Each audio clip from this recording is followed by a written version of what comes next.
Hola, ¿qué tal? Muy bienvenidas, muy bienvenidos a esta edición de CNN Prime de día viernes, en el que vamos a estar justamente analizando toda la actualidad nacional e internacional. Tenemos un resumen muy completo respecto de las noticias que han marcado esta jornada. Una edición de CNN Prime que va a estar dividida en dos, porque vamos a estar hablando con el ministro del Trabajo, Tomás Rau. Esa entrevista la realizó nuestra querida compañera, colega, periodista, conductora de CNN Prime. Hablamos de Mónica Rincón, pero eso va a ser más adelante. Partamos de inmediato con los titulares del día. Natalia Ducó dejó finalmente el Ministerio del Deporte tras una serie de polémicas en su gestión. La última fue ante la Contraloría por el uso indebido de un vehículo fiscal. Durante la ceremonia en La Moneda, el presidente José Antonio Kast dijo que es un error que cualquiera puede cometer y que frente a eso hay que tomar decisiones difíciles. En su reemplazo fue nombrado el ex gerente general de Palestino, Francisco Riveros. El canciller Francisco Pérez Maquena dijo estar trabajando de manera coordinada con el ministro de Defensa. Esto luego que el propio Fernando Barros asegurara que Chile no es el patio trasero de ningún país. Esto en alusión a las declaraciones del secretario de Guerra de Estados Unidos. La polémica surge en medio de las negociaciones por los aranceles y además tras el informe de algunas naciones que podrían triangular productos chinos. Martina Rau abordó con la titular del Ministerio de Salud el borrador de la reforma constitucional contenido en la agenda de seguridad del gobierno. Maicho Malí había cuestionado el eventual restricción de prestaciones a condenados por delitos de crimen organizado o terrorismo. Tras eso, el ministro indicó que ella no ha estado al tanto de todos los borradores y que el que se filtró a la prensa era muy antiguo. Bueno, y en temas internacionales, Luigi Mangione se declaró culpable de asesinar a Brian Thompson, director del mayor grupo asegurador de salud de Estados Unidos. Mangione declaró este viernes ante el tribunal, donde aseguró que disparó contra Thompson y que sabía que lo que hacía era ilegal. Todo esto y más, porque aquí comienza CNN Prime.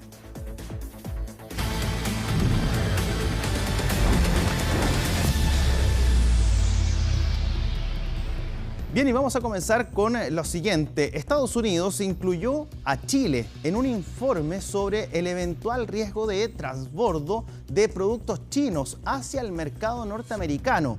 Documento que se conoce en medio de las negociaciones para eximir a nuestro país del arancel de 12,5%. Pilar Gutiérrez nos cuenta las implicancias que esto puede tener para la relación comercial. Un nuevo informe de Estados Unidos viene a tensionar la relación comercial con nuestro país y la acusación esta vez es dura. Un documento de la Casa Blanca menciona a Chile y a otros 39 países que estarían sirviendo a China para hacer llegar sus mercancías a Estados Unidos y con ello ayudando a eludir el pago de aranceles más altos que el país norteamericano impuso a esa nación. El documento no atribuye a Chile conducta alguna de transbordo ilegal ni identifica operaciones específicas que involucren a nuestro país. El informe incluye a más de 40 economías dentro de distintas categorías, a partir de características asociadas a su estructura productiva, logística y comercial. Chile no fue consultado sobre esta materia en el marco de esta investigación y tampoco comparte el análisis planteado en el informe. Rechazo de la autoridad al análisis de Estados Unidos. En el informe se menciona a Chile en el tercer grupo, que incluye economías más pequeñas pero que presentan ventajas específicas, como mano de obra de bajo costo, zonas francas, acceso portuario, acceso preferencial al mercado estadounidense o un limitado control aduanero. No dicen en específico que Chile tenga alguno de estos factores en particular, ni tampoco hacen menciones a empresas chilenas ni a operaciones que se hayan investigado donde hay alguna ilicitud.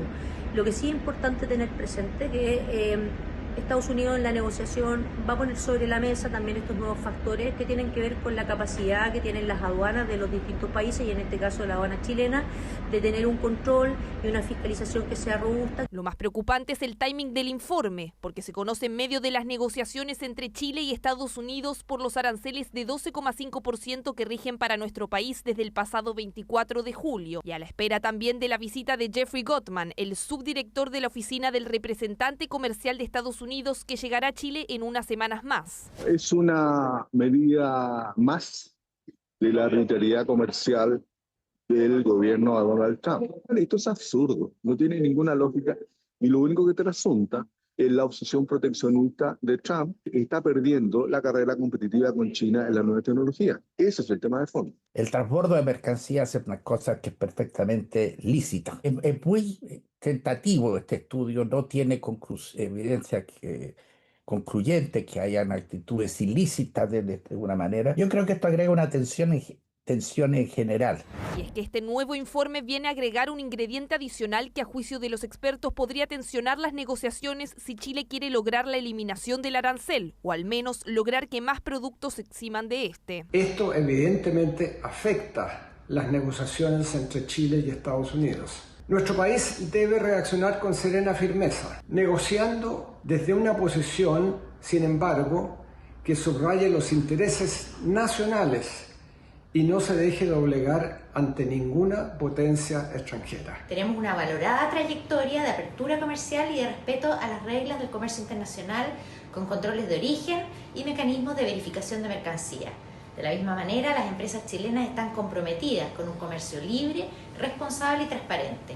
Por eso esperamos que cualquier inquietud que pueda existir se aclare prontamente a través del diálogo. Sin embargo, algunos expertos matizan el impacto de un informe como este sobre las relaciones comerciales entre los dos países. Esto no es necesariamente sobre Chile. El informe señala que no toda la actividad que se observa en el informe es actividad necesariamente ilegal.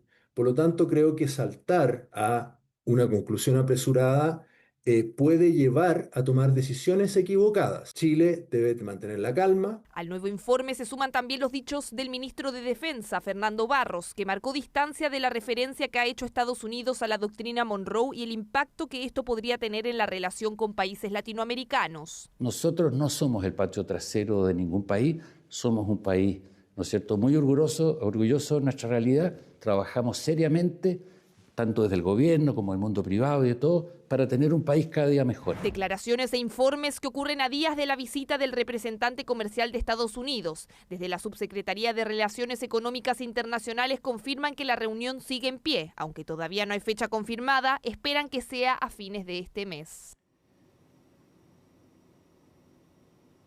Sigamos avanzando. El ministro de Seguridad Pública, Martín Arrau, sostuvo que los roces con la titular de Salud, May Txomalí, por la reforma constitucional ocurrieron porque ella desconoce la versión actual del proyecto. Pese a que el texto final sigue siendo una incógnita, el borrador que se conoce por ahora busca prohibir que los condenados por narcotráfico, terrorismo y crimen organizado accedan a prestaciones de salud financiadas por el Estado. Luego de las críticas de Txomalí a esta medida, en declaraciones por supuesto que fueron realizadas acá en CNN Chile, Arrau argumentó que ella no ha estado al tanto de las distintas versiones del borrador de la reforma. A mí es difícil hacerme cargo de un borrador, primero que nada, pero si tú me dices que efectivamente eso es lo que dice, puede ser un poco incompatible, podría generar alguna incompatibilidad con algunas leyes que nosotros tenemos y como ejemplo te podría decir la ley de urgencia, por ejemplo, que la ley nos obliga y nos mandata a nosotros a atender a todas las personas. Pensemos en algo que no sea urgencia, ¿qué complicaciones sanitarias puede tener? Lo que conversamos en el otro tema, las enfermedades infecciosas, infectocontagiosas, también podrían haber algunos elementos que se contraponen con algunas obligaciones que nosotros tenemos como sector. El derecho de salud está consagrado por la institución y yo creo que vamos a hacer todo lo necesario para que ese derecho siga consagrado en la Constitución.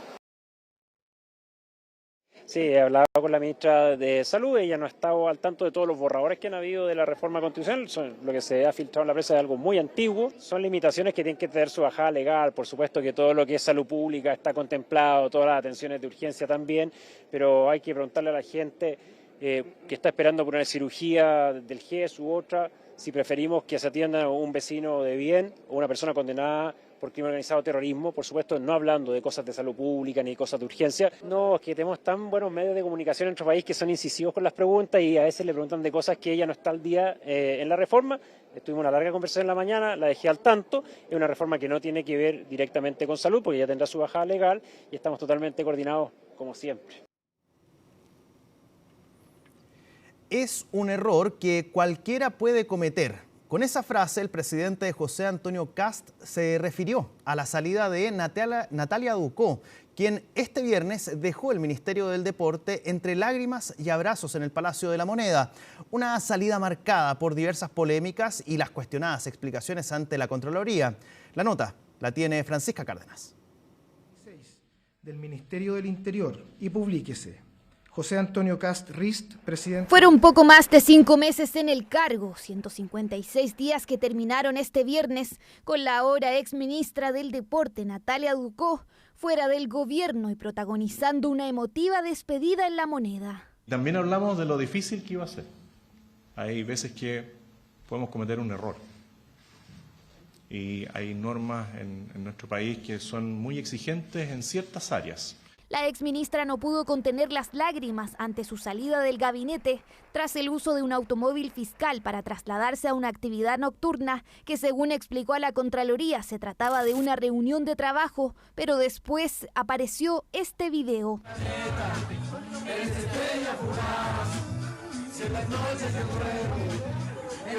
Episodio que terminó por sellar su salida con palabras del presidente. A veces casi inentendible.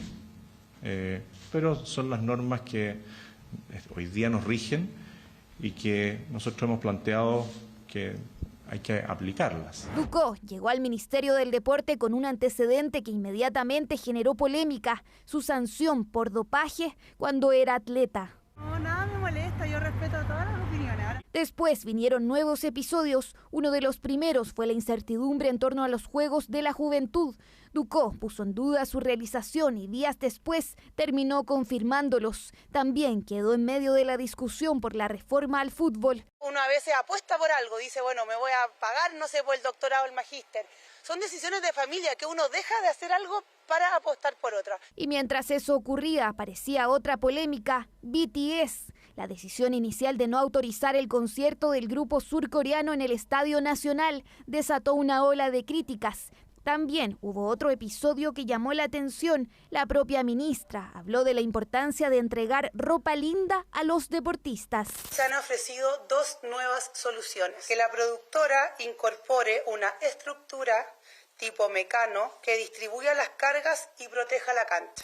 La prioridad 1 del Ministerio del Deporte ahora va a ser entregarle ropa linda a los deportistas. Pero el punto de quiebre llegó con una denuncia ante Contraloría por el uso de un vehículo fiscal, donde la cartera aseguró que la ministra había asistido a una reunión laboral con parte de su equipo, justificando así el traslado en un automóvil institucional. Creo que es un camino y es una decisión correcta. No había otra alternativa, sabiendo más o menos ya en detalle los hechos.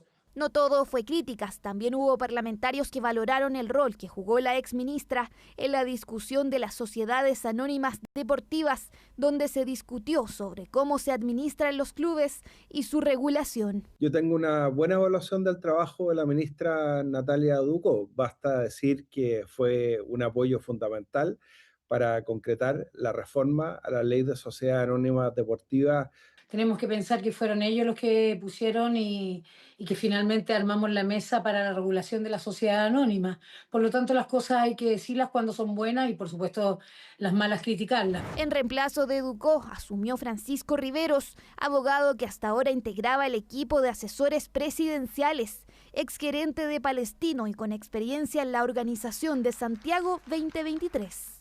Quien asume la responsabilidad de conducir este importante ministerio. Vamos a seguir adelante con el plan A Mover Chile, llevando el deporte y la actividad física al día a día de los chilenos. Una gestión atravesada por controversias, explicaciones cuestionadas y decisiones que terminaron acumulándose. Ahora el desafío queda en manos de Riveros, el nuevo ministro del Deporte. Cambiemos de tema. Finalmente, el Tribunal Constitucional dio a conocer su decisión respecto de los requerimientos presentados por parlamentarios de oposición, quienes buscaban impugnar distintas normas incorporadas en el Plan de Reconstrucción Nacional impulsado por el gobierno. ¿Qué aspectos se fueron acogidos por el tribunal y cuáles fueron desestimados? Bueno, lo vemos en el siguiente informe de Sebastián Riz. La noche de ayer fue una noche muy especial. Nos levantamos hoy día con muchas ganas de seguir adelante y construir el país entre todos. Estas fueron las palabras con las que el ministro de Hacienda, Jorge Quirós, comenzó su exposición durante la cuenta pública de la cartera. Su emoción se debía a que pasada las 10 de la noche, el Tribunal Constitucional entregó el fallo sobre los requerimientos presentados por la oposición, declarando constitucional el corazón de la invariabilidad tributaria. Tremendamente contentos con el fallo del TC, porque lo más importante de la noticia del TC es la aprobación, prácticamente sin cambio, salvo cosas muy menores, de la invariabilidad tributaria. En concreto, el TC solo declaró inconstitucionales 3 normas relacionadas con la invariabilidad tributaria, una decisión que no afectaría la idea central del proyecto impulsado por el Ejecutivo. Y lo que ocurrió al final es que, por una parte, el tribunal considera aparentemente que fue inconstitucional una especie de catálogo de rubros a los que podían pertenecer los proyectos acogidos a invariabilidad. Segundo, deja fuera lo que se llamaban los proyectos conexos, ¿ya? Que los proyectos conexos eran básicamente una especie de fast track. Lo que va a pasar ahora, como eso se eliminó, es que en caso que se quiera extender o que tenga una parte, una etapa que no estaba prevista en el contrato, va a tener que negociarse aparte. Una decisión del Tribunal Constitucional que fue celebrada por el oficialismo en un proyecto que ahora solo espera la revisión del requerimiento presentado por el gobierno para ser promulgado como ley de la República. Se superó la última valla del proyecto de reconstrucción, en este caso en el Tribunal Constitucional, y tal como lo dijimos, la invariabilidad era perfectamente compatible con el texto vigente de la Constitución. La invariabilidad tributaria era igual de importante que la reducción de impuestos. Incluso puede que sea más importante. Por eso era tan relevante que el Tribunal Constitucional fallara. La oposición fracasó ante el Tribunal Constitucional porque la pretensión que tenían era terminar con la invariabilidad. Nos parece que el gobierno ha tenido un gran cometido porque ha logrado sacar el proyecto de reconstrucción en un tiempo extraordinario. Donde la oposición sí logró imponerse fue en los requerimientos relacionados con los procesos medioambientales. Esto, luego de que el TC declarara inconstitucional en su totalidad la norma que establecía el derecho a una indemnización por parte del Estado ante la anulación judicial firme de una resolución de calificación ambiental. Este es un triunfo, como alguien dijo, de dulce y agraz. Más de dulce para mí porque el tema medioambiental era uno de los 2 corazones o uno de los ventrículos que tenía la mega reforma. Esto es de justicia y esto significa que ahí existía una prebenda insostenible que el Estado le quería dar a los privados y que se ha resuelto con este fallo respecto a los temas medioambientales. Yo sé que el gobierno y el ministro Quirós ha señalado que un resultado satisfactorio. Claro, no fue bueno ni muy bueno, fue satisfactorio para ellos. Y creo que para nosotros, bueno, fue un triunfo parcial. Otro requerimiento que tuvo un resultado similar fue el relacionado con la relocalización de concesiones acuícolas sin pasar previamente por una evaluación ambiental. Una norma que busca reactivar la inversión de empresas, principalmente ligadas a la salmonicultura, y que finalmente también fue declarada inconstitucional. El pronunciamiento del Tribunal Constitucional es una verdadera victoria para el medio ambiente. Se buscaba trasladar un centro de cultivo de salmones de un lugar al otro sin la debida evaluación de los impactos ambientales que esto podría llegar a generar. El fallo del Tribunal Constitucional es un duro golpe a la salmonicultura y al propósito que tanto el Congreso Nacional como el gobierno se habían puesto para darle a este sector los caminos para recuperar la competitividad perdida durante largos años. Un fallo que deja emociones encontradas en sectores opositores y también oficialistas. Esto mientras el Ejecutivo espera conocer el veredicto final del Tribunal Constitucional para definir los siguientes pasos del Plan de Reconstrucción Nacional.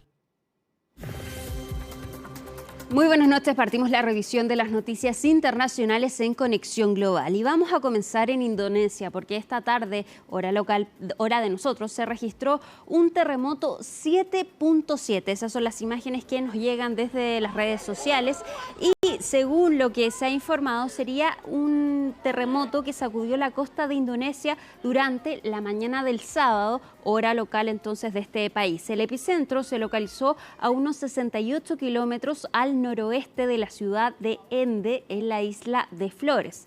De acuerdo con el Servicio Geológico de Estados Unidos, se trató de un sismo poco profundo, originado a unos 10 kilómetros bajo la superficie. Según la Agencia de Meteorología, Climatología y Geofísica de Indonesia, se activó también una alerta temprana de tsunami y es por eso que las autoridades solicitaron a los residentes de las zonas costeras que se alejaran de las playas y las riberas de los ríos. En nuestro país, el CHOA descartó cualquier alerta de tsunami para las costas de nuestro país. Hasta ahora, el gobierno de Indonesia no ha emitido un balance oficial de víctimas o daños materiales. Las estimaciones del Servicio Geológico estadounidense sugieren que unas 500.000 personas estuvieron expuestas o sacudidas muy fuertes o severas.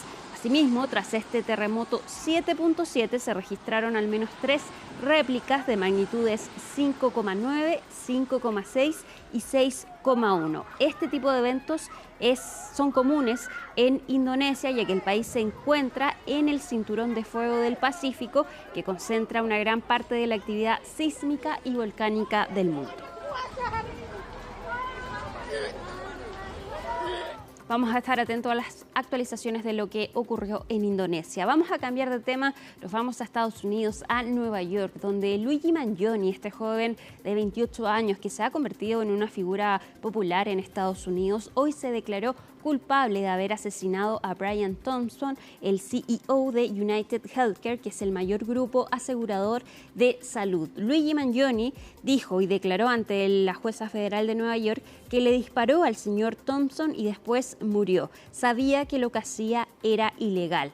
Dijo además Luigi Mangione que tras años de sufrir un dolor por una fractura en la espalda y presenciar experiencias similares en otras personas, se enteró que esta empresa, la mayor aseguradora entonces de salud del país, celebraría su reunión anual de inversores en diciembre de 2024 y con esto comenzó a planear entonces el asesinato de Brian Thompson. Esto también es parte de una estrategia de la defensa de Luigi Mangione de declararse culpable de cargos federales, pues así evitaría los cargos estatales que pesan sobre él en el estado de Nueva York. La fecha de la sentencia para el próximo 18 de diciembre quedó fijada y los delitos por los que se declaró culpable podrían acarrear una pena de cadena perpetua. Escuchemos lo que dijo la defensora de Luigi Mangione, quien explicó más detalles de por qué realizó este delito, este asesinato, Luigi Mangione.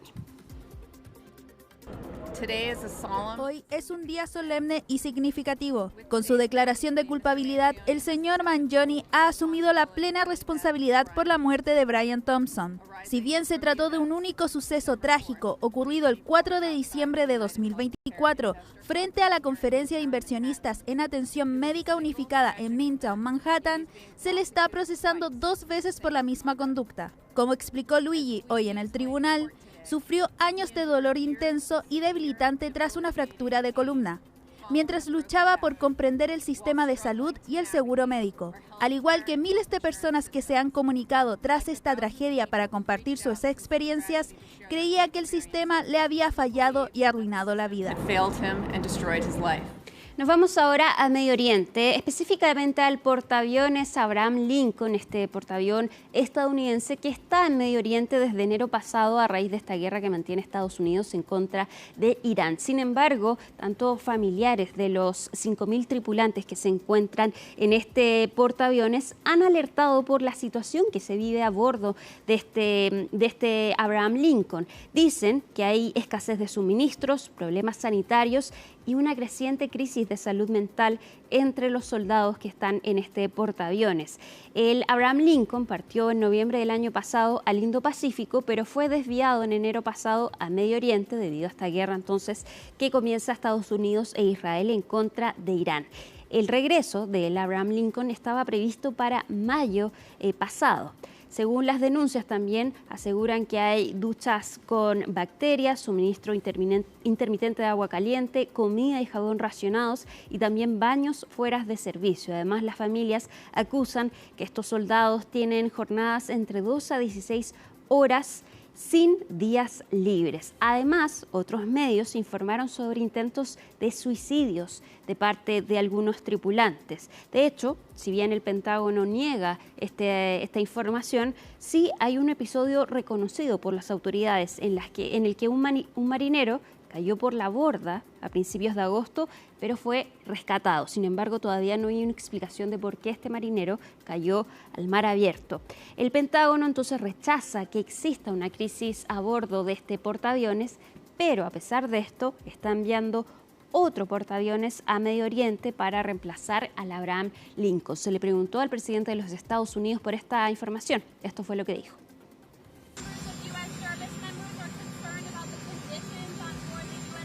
Well, no, that ship is moving. No, they're not.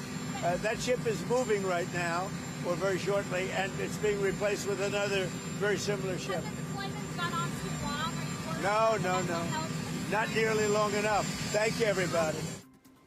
Nos vamos ahora a Reino Unido, donde el líder de la ultraderecha de este país, Nigel Farage, revalidó su escaño parlamentario en unas elecciones insólitas. Su principal rival fue un hombre apodado Conde Cara de Basura. ¿De qué se trata esto? Laura Soto nos cuenta.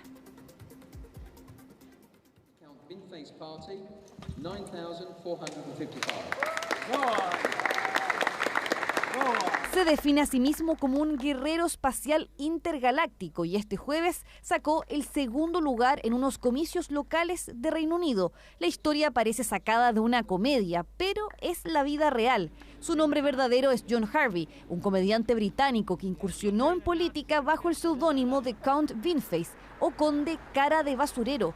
Lo que nació como una oportunidad mediática lo terminó convirtiendo en el principal contendor del vencedor Nigel Farage, líder de Reform UK, el partido de derecha populista que ha ido ganando terreno en el país. Convoqué estas elecciones parciales porque quería que los habitantes de Clacton y los votantes de esta circunscripción fueran quienes me juzgaran, no los principales medios de comunicación británicos. The mainstream media in Britain. Ni la clase política que nos tacha de criminales y malas personas a diario. Pero más allá de los candidatos, el origen de la elección en sí misma es curioso. Todo comenzó el mes pasado con la renuncia de Nigel Farage a su escaño en la Cámara Baja en protesta por una investigación parlamentaria en su contra. El motivo, un regalo no declarado de más de $6 millones proveniente de un magnate de las criptomonedas. No he hecho nada malo. Lo he pensado mucho y he tomado la decisión de renunciar a mi escaño como miembro del Parlamento por Clacton-on-Sea. He decidido que los ciudadanos de Clacton serán quienes juzguen mis actos. Esta será una elección parcial entre el pueblo y el establishment. El sistema parlamentario británico obliga a convocar elecciones parciales cuando un congresista renuncia, fallece o es destituido. Los partidos tradicionales decidieron boicotear estos comicios que calificaron como circo mediático y una pataleta por parte de Farage. Sin contendores fuertes que lo amenazaran, es que apareció este personaje, quien ya en junio pasado se había presentado a las elecciones parciales de Makerfield, que ganó el actual primer ministro Andy Burnham. Y pensé que escuchar el veredicto de los habitantes de Clacton era lo mínimo que podía hacer. ¿Y por qué? Porque he obtenido más de 9.000 votos, muchachos. Hace 8 semanas, en Makerfield, obtuve 95 votos. Así que, frente a Nigel Farage y en comparación con Andy Burnham, soy 1000 veces más popular. Finalmente, Nigel Farage triunfó con 63,3% de los votos y le siguió el Conde Cara de Basurero con 26,9%. El líder de Reform UK evitó compartir escenario con el resto de los candidatos cuando se dieron a conocer los resultados. Creo que no estaríamos en el punto de mira si tuviéramos un diputado decente que se hubiera presentado y se hubiera ocupado de sus electores. Es Nigel Farage quien ha montado este circo. Creo que ganó la persona correcta. Ojalá hubiese apostado por él, aunque la tenía cuesta arriba. Pero bueno, esperemos que se porte bien y que, con suerte, le haga bien a Clacton. 3 horas después de declararse la victoria de Farage, se reanudó la investigación parlamentaria que había quedado suspendida tras su dimisión. Mañana se cumplen 5 años desde que Kabul, la capital de Afganistán, cayó a manos del gobierno de los talibanes. Han pasado 5 años de las duras medidas que han impuesto los talibanes, principalmente a las mujeres, que no pueden salir a la calle solas, no pueden hablar en público, no pueden estudiar. Es por eso que nuevamente el recomendado de Conexión Global Prime es esta película que se llama El pan de la guerra, una cinta animada nominada al Oscar en 2017 que narra la vida de una niña de 11 años quien después del arresto de su papá a manos de los talibanes debe salir a la calle, cortarse el pelo y fingir ser un niño para poder trabajar y alimentar a su familia. que relata, entre otras cosas, la profunda misoginia del régimen de los talibanes. La pueden encontrar en Netflix. Yo me despido, pero después de la pausa vuelve Felipe Hernández con más CNN Prime. Que estén muy bien, buenas noches, chao.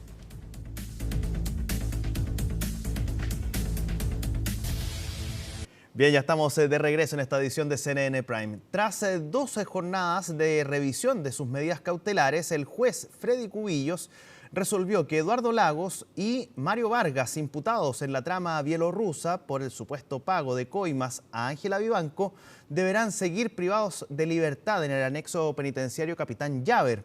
Los detalles en el informe que preparó Juan Cristóbal Cható. Eduardo Lagos y Mario Vargas, dos de los protagonistas de la trama bielorrusa, deberán seguir en prisión preventiva. Así lo determinó el juez Freddy Cubillos del 7º Juzgado de Garantía de Santiago tras 2 jornadas de audiencia de revisión de sus medidas cautelares solicitada por sus defensas. En su resolución, el magistrado hizo hincapié en la gravedad de los cargos que pesan contra los abogados, a quienes la Fiscalía acusa de haber pagado coimas a la ahora exministra de la Corte Suprema, Ángela Vivanco, para obtener una tramitación más rápida en una causa y fallos favorables. Sobornar fue de la instancia es un hecho gravísimo.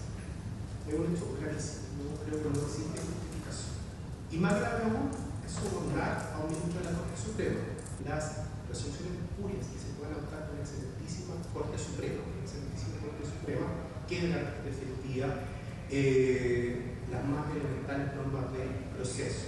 La resolución tampoco acogió lo que fue quizás el principal argumento de las defensas, el hecho de que Ángela Vivanco tuvo una rebaja en su cautelar a pesar de que estuvo la mitad del tiempo en prisión preventiva y que es, en esencia, la pieza central del caso. Vamos a apelar y vamos a volver a la Corte de Apelaciones porque creemos que tenemos antecedentes nuevos que son suficientes al menos para que se acoja un arresto domiciliario total. La palabra no es injusto, la palabra creemos que es desproporcionado. Creemos que el principio de proporcionalidad se ha afectado si una de las coimputadas, que en definitiva es el sujeto de interés para los delitos que se formalizaron, pueda estar con un arresto domiciliario total y en definitiva nuestro representado, que incluso arriesga una pena menor, hoy día estén sujetos a la medida de prisión preventiva e incluso por un lapso del doble de tiempo del que estuvo la exministra. Nosotros creemos razonablemente que el hecho de que mi cliente, Mario Vargas, se le modifique la prisión preventiva no altera ninguno de los elementos del proceso. Y bueno, vamos a estudiar la resolución con tranquilidad y veremos si procede o no la apelación.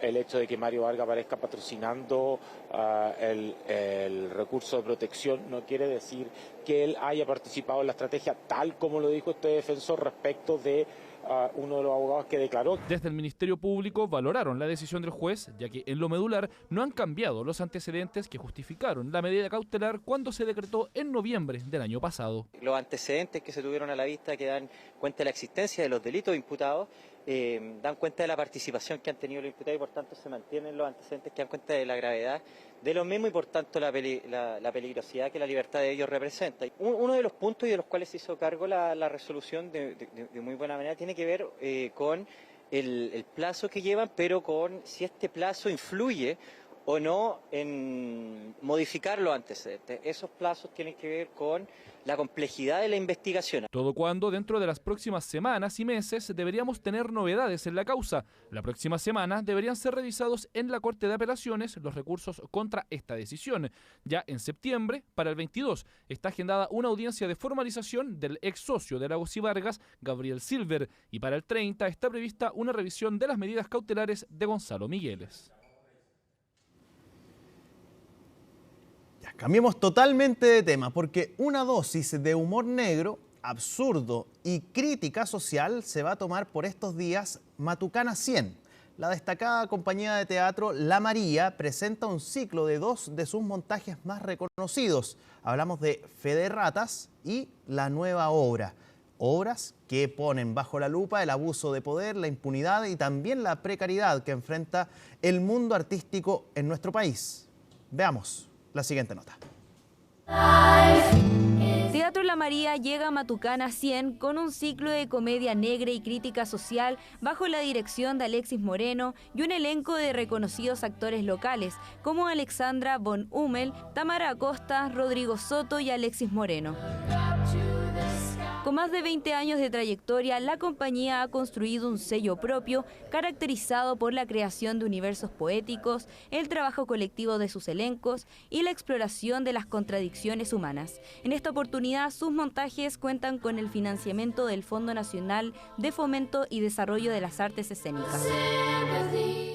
Años es una compañía que se caracteriza por un humor negro, por tratar historias de manera bastante cruel también, con una estética muy definida a nivel visual, con una música también muy característica de la compañía. El ciclo comenzó con Fe de Ratas, una comedia negra que explora corrupción y encubrimiento de la Iglesia Católica, que trata la historia de un obispo admirado por su defensa de los derechos humanos durante la dictadura, que enfrenta denuncias de abuso sexual. Reflexiona en torno a los últimos años de nuestra historia, donde sobre todo denunciamos la hipocresía y la contradicción.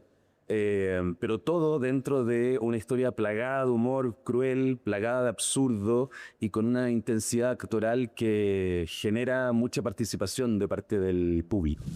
Le sigue la nueva obra. Se trata de una propuesta metateatral que plantea una pregunta tan absurda como desesperada. ¿Y si robamos un banco para poder seguir haciendo teatro?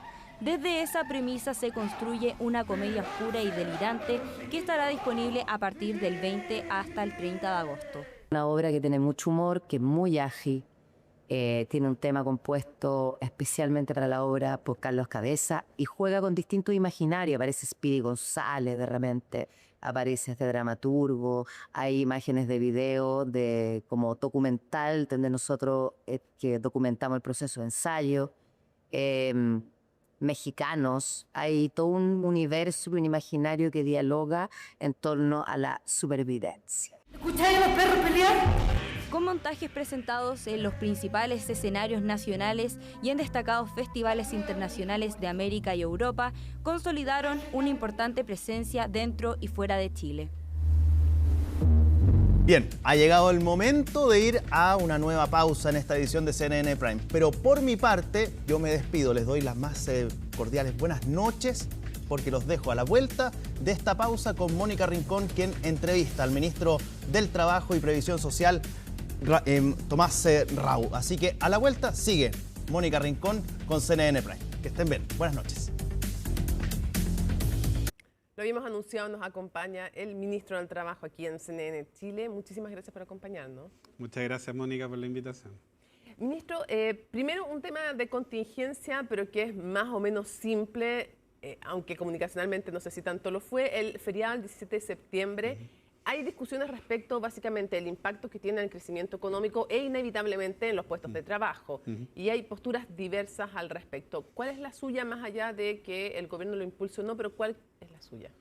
Mire, en general los días feriados, Mónica, obviamente tienen un impacto en el crecimiento del mes. Siempre se habla de, por ejemplo, este mes tuvo un día hábil más, un día hábil menos. Y eso no es porque sí. Básicamente un día hábil más de trabajo es más producción, más venta de bienes y servicios y afecta en el PIB.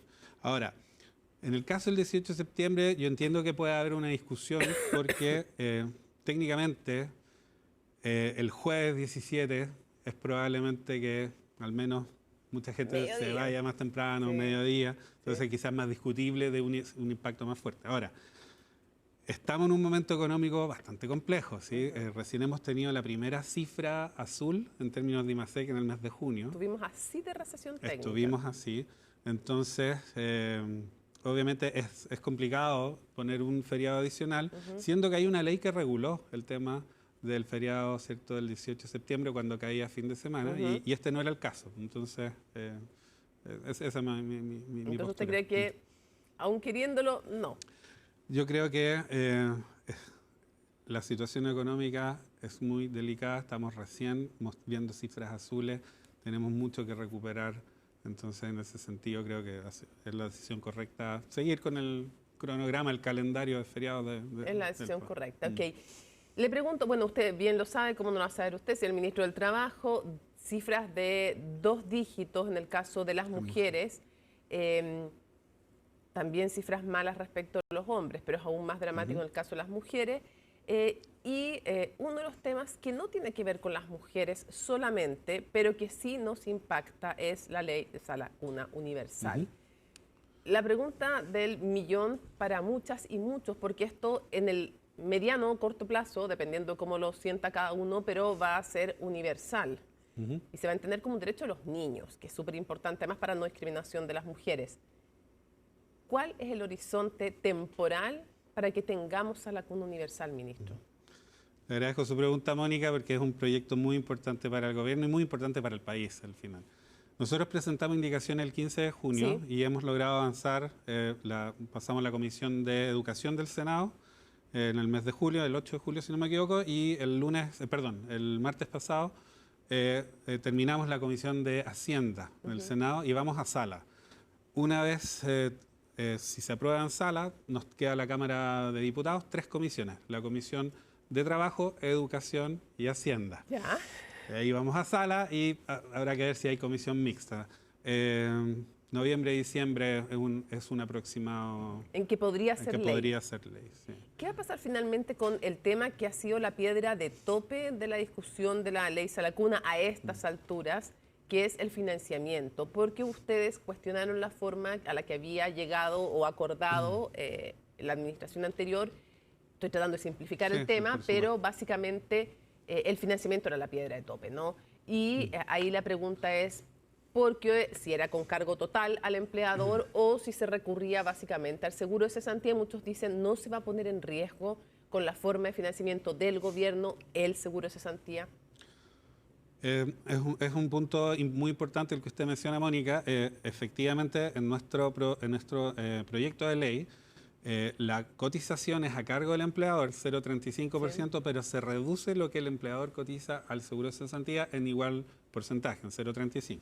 Ahora bien, hay un informe actuarial de la Superintendencia de Pensiones que fue presentado en distintas instancias. De hecho, la última presentación fue el 5 de agosto en la Comisión de Hacienda del Senado, donde muestran que los fondos de cesantía, con el financiamiento, con esta reducción, siguen siendo sostenibles, tanto el de cuentas individuales como el solidario, incluso ante crisis de la magnitud de la crisis asiática. ¿Sí? Lo que hace básicamente la Superintendencia de Pensiones simula escenarios, simula crisis, simula básicamente que se reduce el 0,35 y toma una serie de supuestos que son bastante conservadores y han determinado que los fondos son sostenibles, siguen creciendo. Cuando decimos son sostenibles es que pueden pagar las prestaciones para lo que está diseñado. ¿Sí? Entonces usted le puede dar garantía a los trabajadores, a las trabajadoras, que básicamente son todos los chilenos y chilenas, cuando logran tener empleo, que no se va a ver afectado la sostenibilidad del seguro de cesantía. Eso es lo que indica el estudio actuarial de la Superintendencia de Pensiones, que no se afecta la sostenibilidad con esta modalidad de financiamiento. ¿Y cómo podría, para quienes no están enterados, resumir brevemente para que vayamos también a otros temas, cuál es el principal cambio finalmente que se va a producir? A ver, hoy en día solo los hijos de mujeres que trabajan en empresas con 20 o más trabajadoras tienen derecho a sala cuna. ¿Sí? Y por eso muchos contratan hasta 19. Exacto, y eso es así, Mónica. Hay muchas empresas, más del 80% de las empresas tienen 19 o menos mujeres. ¿Sí? Lo que estamos haciendo con este proyecto de ley, estamos ampliando el acceso a salas cunas para todo hijo de papá o mamá trabajadora, incluso independiente, trabajadora de casa particular. No es automático, por cierto, hay una gradualidad. En 4 años vamos a llegar a régimen. Y lo que significa es que vamos a proveer acceso a sala cuna de nuevo a todo hijo o hija de padre o madre trabajadora. Este acceso a sala cuna puede ser en las salas cunas que pongan las empresas, puede ser en la red pública, puede ser en la red privada. Y es que ahí hay otro problema. Usted sabe que el segundo pueden ser más, digamos. Yo estoy resumiendo los principales porque no alcanzamos a pasar por todos, pero el otro tema era la oferta a sala cuna, porque había una diferencia entre el actual oficialismo y la oposición, en el sentido de que fuera obligación del empleador garantizar, deciden en la actual oposición, el acceso a esta sala de cuna, y el oficialismo tenía varias posturas, pero básicamente diciendo incluso podría ser voucher, dijeron en algún minuto, puede ser el sector privado, en fin. ¿Ha habido discusión al respecto? ¿Cómo va a quedar finalmente? ¿Cuál es la postura oficial del gobierno? En nuestro proyecto de ley el empleador no está obligado, ¿sí? En el fondo el empleador paga la cotización de 0,35, pero no está obligado en el caso que no haya una sala cuna. No está obligado a garantizar el acceso. Exacto. ¿Y por qué hicimos eso? Nosotros tenemos que alrededor de 1 millón de pymes, ¿sí? Empresas pequeñas, medianas, muchas con 4 trabajadores, 3 trabajadores.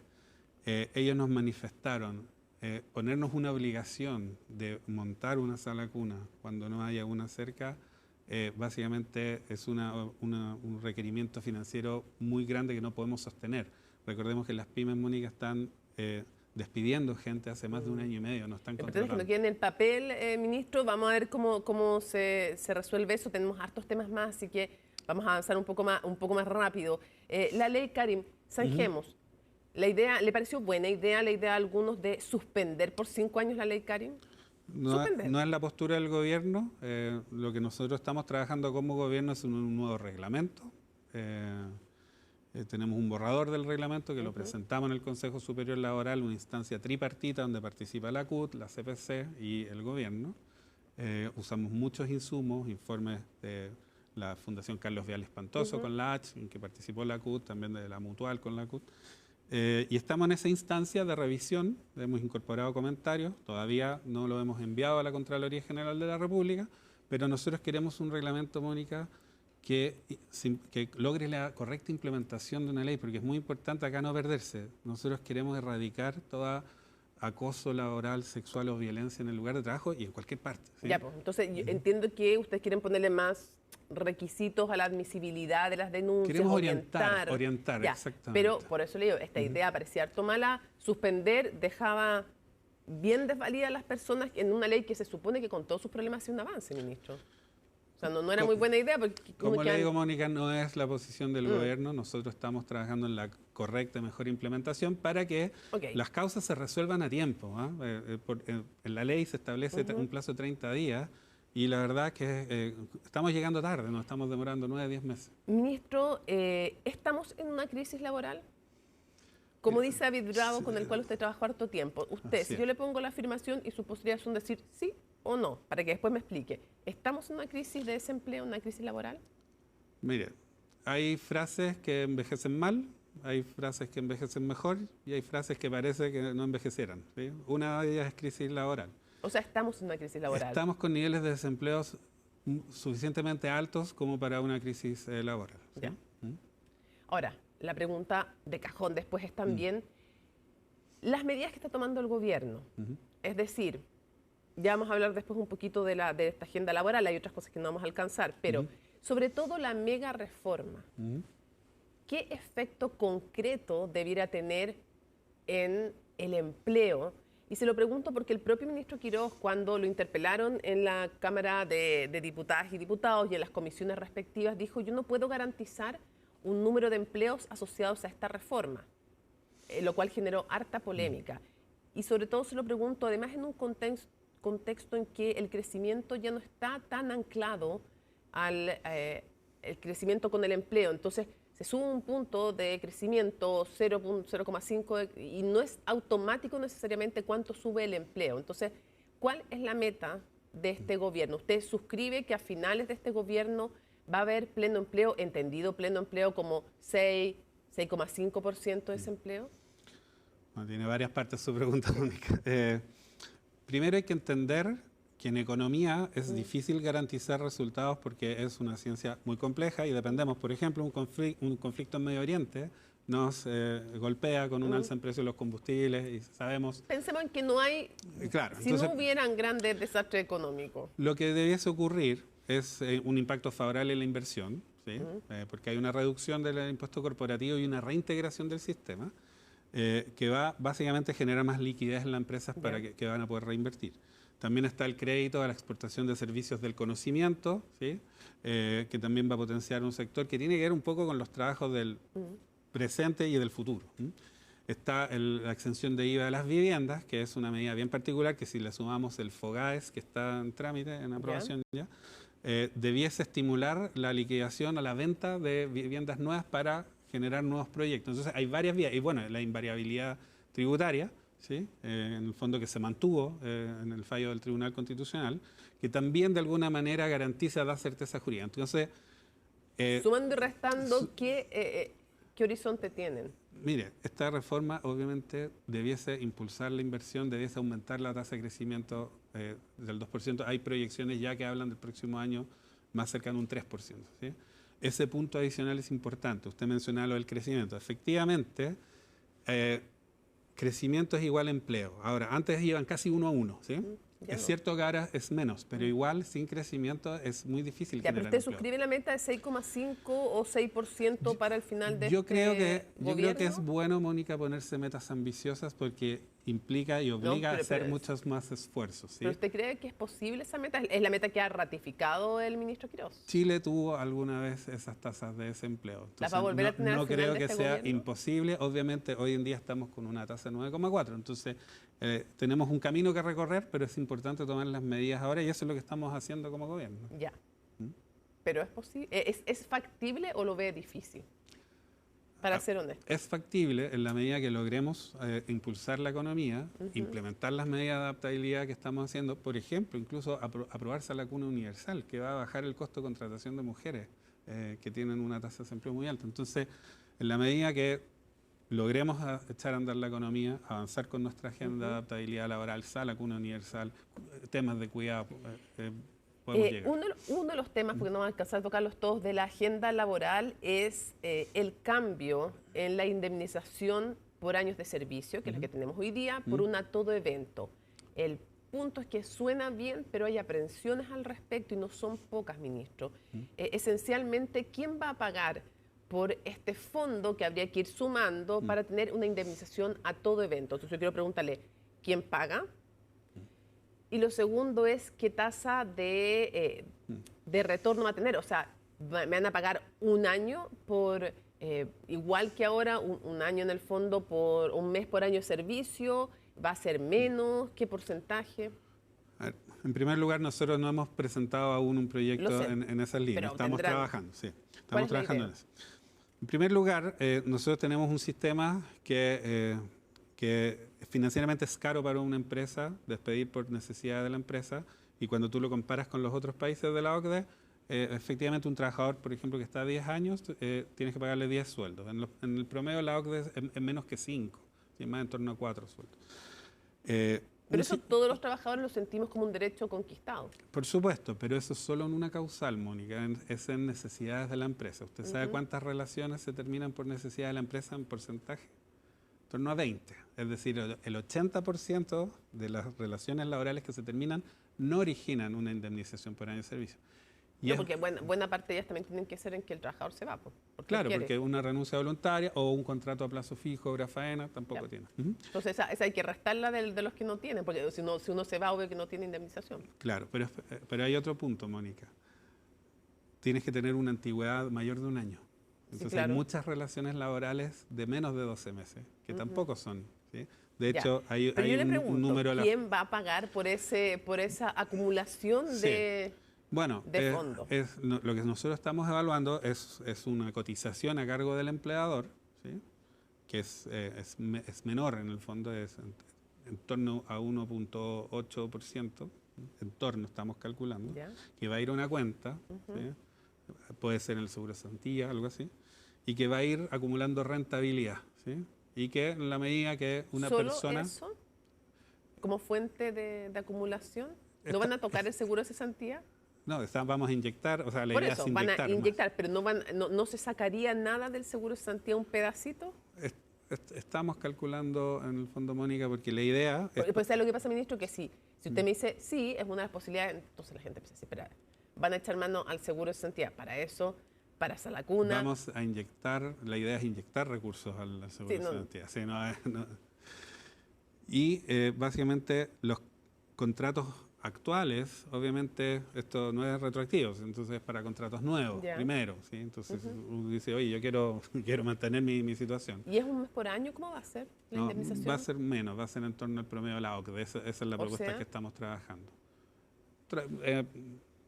algo así como medio mes por año por ahí. Pero para todo evento, para el 100% de los contratos indefinidos. Decidirme yo o me echen. Exacto. Y me echen por cualquier causal. No hemos escrito el articulado, pero hay causales complicadas, ¿cierto? En el fondo, no, si yo le hago una estafa a la empresa, me imagino que no me tendrán que pagar, digamos, pero tranquilos, no le voy a hacer ninguna estafa, pero ya.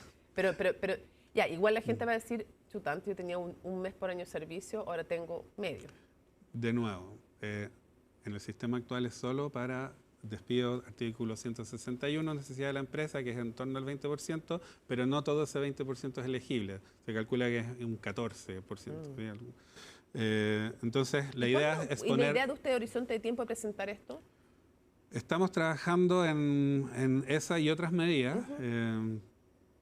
La idea es pronto, porque sabemos que los tiempos son muy acotados en los gobiernos de 4 años. No sé, un mes, 2 meses. Estamos trabajando. Perfecto. Dentro de este año, sí. Dentro de este año, 1 o 2 meses más presentarlo. No estamos diciendo aprobarlo, sí, obviamente, se entiende. Quiero cerrar, ministro, porque el tiempo se pasa volando con 2 temas. Lo primero, el ministro Quirós en Estado Nacional de Televisión Nacional sorprendió al anunciar que iban a crear una comisión transversal, dijo él, o amplia, creo que fue la palabra más bien, a cargo de un economista para la reforma al estatuto administrativo, que es la forma en que se rige el empleo público. Quiero preguntarle, ¿usted sabía de esta creación de comisión? Honestamente.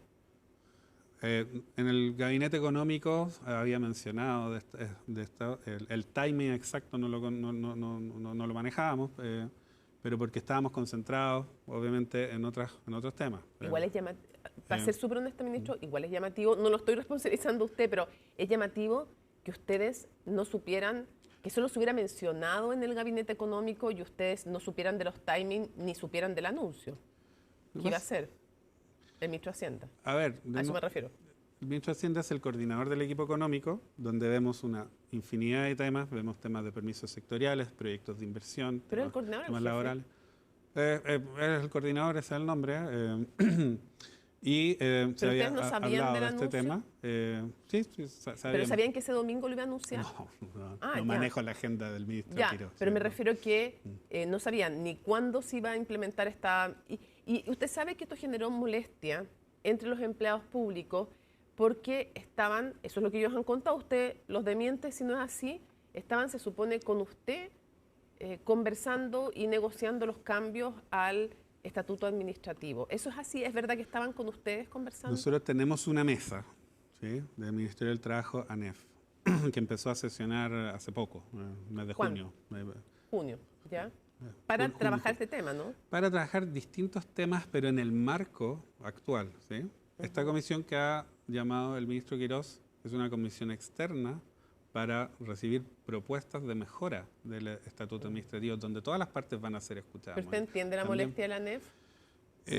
Yo tengo una muy buena relación con la ANEF. Como ¿Se enteraron por la prensa? Nosotros sesionamos, tenemos conversaciones, y no solo con la ANEF, con la CUT también. Y lo importante es mantener este diálogo bipartito, tripartito que tenemos también, para poder avanzar en los temas que a todos nos competen y preocupan del mercado laboral. ¿Pero dónde se va a zanjar esta reforma? ¿En la comisión que anuncia el ministro Quirós o en la comisión que tenían? Porque de alguna manera se sintieron traicionados en la ANEF. Dijeron, o sea, nos habían dicho que aquí se conversaba y nos enteramos por la prensa que iba a haber otra instancia. ¿Dónde se zanja? Mire, todo lo que es modernización del Estado está alojado en Hacienda. Eso es así por estructura, ¿sí? La Secretaría de Modernización del Estado. En Hacienda, que está la Dirección de Presupuestos, también hay una mesa por el empleo público. Entonces ahora hay 2 mesas. Está la de Trabajo ANEF, está la mesa. Esta comisión no va a plantear una reforma, eso así lo planteó, sino va a tomar propuestas para mejorar esto, donde todas las partes van a ser escuchadas, ¿sí? Igual es raro que hayan 2 mesas. ¿No deberían estar los trabajadores en esa otra mesa también? Pero es bueno que no solo se dialogue con DIPRES o Hacienda, sino también con Mercado del Trabajo. Nosotros hemos dicho, nosotros sesionamos regularmente con distintos representantes de trabajadores, con la CUT en el Consejo Superior Laboral, con la ANEF, y bueno, esta comisión va a proveer un insumo para futuros cambios. ¿Pero cuál va a zanjar la propuesta del gobierno? ¿Dónde se zanja? ¿En la mesa en la que está usted con los trabajadores todo lo que es, o todo en lo la que de es Quirós? modernización del Estado, Mónica, como le he dicho, está alojado en Hacienda. Ya, o sea, está zanja alojado en el Hacienda. Ministerio de Hacienda. O sea, lo va a zanjar Hacienda. Eso lo dice usted. No, pero le pregunto, no, si yo le pregunto a usted, pues yo no tengo idea, imagínese qué iba a hacer yo. Mire, todavía no se nombra la comisión, Mónica. Sí, pues por eso, pero quiero entender, porque usted me dice, está alojado en Hacienda. Pero es que es así. Sí, pues, no, pues yo no tenía idea, pero por eso que le agradezco que usted me lo explique. Pero si usted me dice que está alojado en Hacienda, quiere decir que zanja Hacienda por estructura. La comisión la está llamando Hacienda, ¿sí? Y va a tener, lo que dijo el ministro, un economista a cargo, entiendo de la Secretaría Técnica están DIPRES. Todavía no se nombra la comisión, entonces nos estamos adelantando quizá un poco ¿Usted sabe a los el hechos. nombre del economista que la va a dirigir? No lo ha anunciado el ministro de Hacienda y no voy a ser yo quien lo anuncie. ¿Pero usted sabe? Tengo una idea al respecto y me parece que le corresponde al ministro de Hacienda terminar el anuncio. Ya. Sí. Entonces, ¿el documento va a surgir de un mix entre las dos instancias o surge de esta otra mesa? Como dijo el ministro de Hacienda, van a convocar a todas las partes a dialogar, a expresar sus propuestas, la ANEF también. Y la suya, quiero preguntarle su propuesta, sobre todo probablemente de uno de los temas neurálgicos. No es el único, pero probablemente el tema neurálgico. Hay que terminar con la inamovilidad funcionaria de los empleados públicos. ¿Qué piensa el ministro del Trabajo? Nosotros tenemos distintos tipos de contratos en la administración pública. Sí. Me refiero para los que están de planta, porque los que boletean no tienen inamovilidad. Claro, exacto, tenemos y no tienen hartas cosas más. Tenemos funcionarios honorarios. Sí. Tenemos funcionarios, ¿cómo se llama? Contrata, claro. ¿sí? Que se renuevan. Plazo fijo. Y tenemos los funcionarios de planta. ¿Sí? Hay que terminar con la inamovilidad de los funcionarios de planta del sector público. ¿Qué piensa usted? Yo pienso que los funcionarios de carrera son un gran aporte para la administración del Estado, porque primero no dependen de un solo gobierno, tienen una expertise que uno cuando asume, son gobiernos de 4 años, necesita una instalación rápida y eficaz, ¿sí? Porque uno llega con sus equipos, pero el grueso del empleo del funcionario de carrera se mantiene. Entonces creo que es un tema bien delicado, como plantear así, terminar con la inamovilidad. Yo creo que son temas que se pueden estudiar. ¿Pero le hace bien la inamovilidad? Yo creo que le hace bien tener funcionarios de carrera que tengan un horizonte, que puedan aportar con su expertise más allá de un gobierno, de varios gobiernos. ¿Eso es sinónimo de inamovilidad? Se puede subentender así. Obviamente que si es que tú garantizas en cualquier lugar de trabajo algo así como una especie de fuero, claro, hay riesgos, ¿cierto?, de que te pueda afectar el desempeño. Yo prefiero pensar en eso, que hay que propender a certezas en la carrera funcionaria. Más que inamovilidad. Lo que pasa es que los adjetivos, Mónica... Es que es importante porque usted sabe que este es un concepto central, entonces yo no sé... Hay causales de despido igual en funcionarios de planta, ¿sí? Entonces, inamovible, nadie necesariamente es, ¿sí? Pero hacer más expedito el proceso con el que salen. Nosotros queremos tener una carrera funcionaria que tienda a proveer, recordemos, Mónica, la importancia que son los funcionarios públicos los que logran traspasar las políticas públicas a las personas. Entonces, acá a veces se habla básicamente en abstracto, y acá estamos hablando de cómo el Estado puede llegar a las personas, cómo puede hacer efectivas las políticas públicas. Entonces, hay un tema de continuidad que es muy importante, la continuidad del servicio, y a eso me refiero con el expertise, que es importante en los funcionarios. Entonces, en un concepto, para cerrar preguntando el otro tema que ha sido de contingencia, ¿cuál es el gran cambio que hay que hacerle al estatuto administrativo? Mire, obviamente tenemos algún tema con las evaluaciones, ¿cierto? Evaluaciones de desempeño, y eso es un tema recurrente que se habla. ¿Que son muy generosas? No sé, no tengo el porcentaje en este momento en la cabeza, pero sobre 90 y tanto % de MB o muy bueno, ¿sí? ¿Le parece que es un exceso? Me parece que en otros ámbitos laborales uno no ve ese tipo de desempeño. O sea, hay que ser las más rigurosas, dice usted. Probablemente haya que revisar ese mecanismo. Nosotros tenemos también un servicio civil, concursos ADP de alta dirección pública, que obviamente es muy importante, pero también ahí tenemos, rezagos en la capacidad para administrar ese número, el gran número de concursos que cuando cambia un gobierno no da. Entonces hay mucha subrogancia, entonces hay hartos elementos que revisar, Mónica. Sí. Cierro preguntándole algo que ha sido de contingencia. Usted sabe que el gobierno, en el contexto de este plan de seguridad, está planteando una reforma constitucional. Hasta ahora no hay un proyecto presentado. Lo que hay es un borrador que se ha conocido de manera informal, entonces lo hago con esa prevención la pregunta. Me consta que existe el borrador, se ha dicho que está teniendo cambios, que va a tener cambios, pero hay un concepto que subyace que quiero saber si usted suscribe, y es esta idea de crear un artículo que cambiaría el artículo 19 y para los presos de temas muy graves, sí, estamos hablando de terrorismo, narcotráfico y crimen organizado, se determinaría con las prestaciones sociales asociadas a los números 9, 10, 16, 18. 16, 18 tiene que ver con trabajo y con seguridad social. Como principio, ¿usted le parece que alguien condenado pierda en condena y cumpliéndola y 15 años después la seguridad social? Primero, Mónica, usted bien lo ha mencionado, yo no conozco ese borrador. Primero. ¿No le han preguntado esta materia a usted todavía? No hemos tenido, una instancia interministerial porque se está trabajando en esta materia. Hay un ordenamiento jurídico que obviamente norma todo lo que es las cotizaciones y las prestaciones sociales. Entonces, como no conozco el borrador y usted ha mencionado que se le está haciendo correcciones... eso dijo el gobierno. Me cuesta referirme a eso porque hay un ordenamiento jurídico que norma. La Constitución dice que a uno no le pueden quitar la pensión. Exacto, a eso me refiero con un ordenamiento jurídico.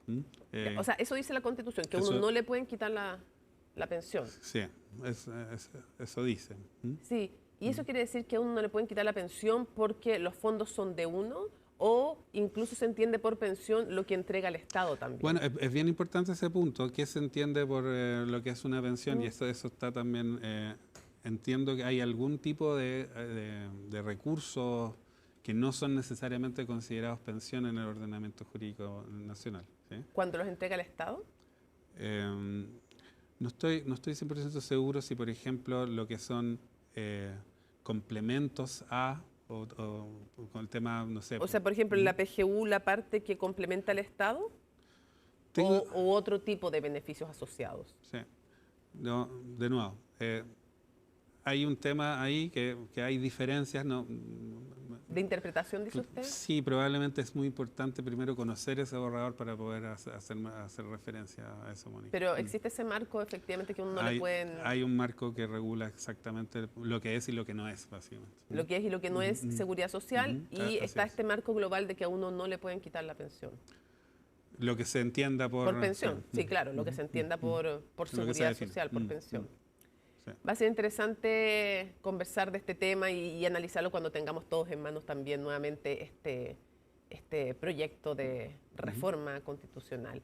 Ministro Tomás Rau, quiero agradecerle mucho que nos haya acompañado con esta agenda abierta. Nos quedan muchos temas en el tintero, sí, muchos temas que espero que podamos conversar después. Muchas gracias, Mónica. Siempre invitado aquí para cuando podamos abordar temas que son súper relevantes, ¿no? Trabajadores y trabajadoras de Chile, para todos son importantes, el sector público y privado. Dejamos entonces hasta aquí CNN Prime y, como siempre les decimos, viernes 14 de agosto, así estuvo nuestro país y el mundo. Somos CNN Chile, buenas noches.